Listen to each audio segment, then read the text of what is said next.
នៅក្រុមខ្មែរ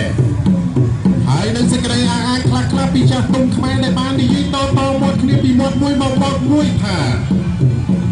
ក្បាច់គុំលំកតោខ្មែរមានអាយុកាលចំណាស់រាប់រយពាន់ឆ្នាំមកហើយមានន័យថាមានជនជាតិខ្មែរគឺមានដើមកំណើតលំកតោខ្មែរមានចំណាស់នៅភាពខ្លាំងក្លារបស់ក្បាច់គុំលំកតោខ្មែរនេះជាការលើកពីញាណវប្បធម៌ជាតិក្បាច់គុំលំកតោខ្មែរមានន័យថាក្បាច់គុំមហាកម្លាំងអច្ឆរិយៈខ្មែរសម័យបុរាណនិងខ្មែរសម័យថ្មីស្គាល់ក្បាច់គុំលំកតោខ្មែរតាំងពីកកើតជនជាតិខ្មែរដំបូងមកម្ល៉េះលក្ខណៈពិសេសក្បាច់គុំលំកតោខ្មែរជាក្បាច់គុំប្រមូលផ្ដុំដោយក្បាច់ទឹកស្លៀកគុំដ៏សម្បូរបែបក្បាច់គុំនេះកើតចេញពីជីវៈសកម្មភាពប្រចាំថ្ងៃនៅក្នុងស្រទាប់មហាជនខ្មែរចូលណានឹងកាយវិការដ៏រស់រវើករបស់ក្បាច់គុំលំកតោខ្មែរចម្លងចេញពីចរិតធម្មជាតិសត្វមានដូចជាបក្សាបក្សីខ្លាសេះដំរីស្វាក្រពើក្របីក្តារពស់នេះរីឯបាននៅលើរូបវិញក្បាច់លំកតោខ្មែរចម្លងចេញពីរូបអប្សរាគេដល់ពីនៅនឹងដើមស្រងែក្បាច់គុំលំកតោខ្មែរបង្កប់សិល្បៈវប្បធម៌សិល្បៈដូចជារបាំប្រជាប្រិយ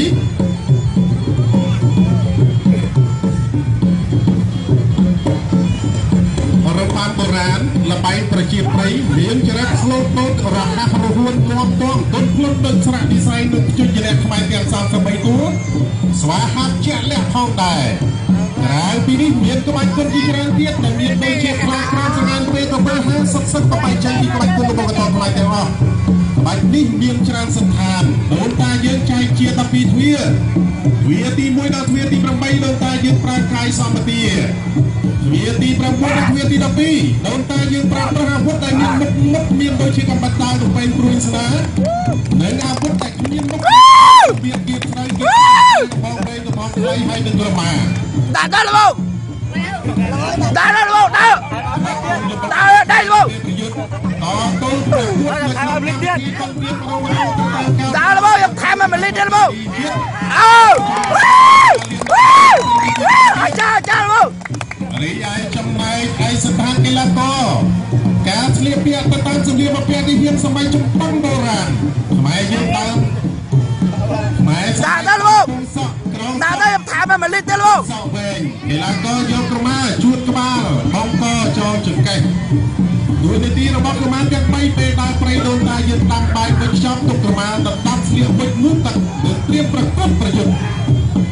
ក្បាច់គុំរបស់កតោខ្មែរបានយកក្រមាធ្វើជានិមិត្តសញ្ញាកម្រិតអ្នកហាត់លំដាប់ខែឆ្នាំមានជាក្រមាមាសក្រមាបៃតងក្រមាក្រហម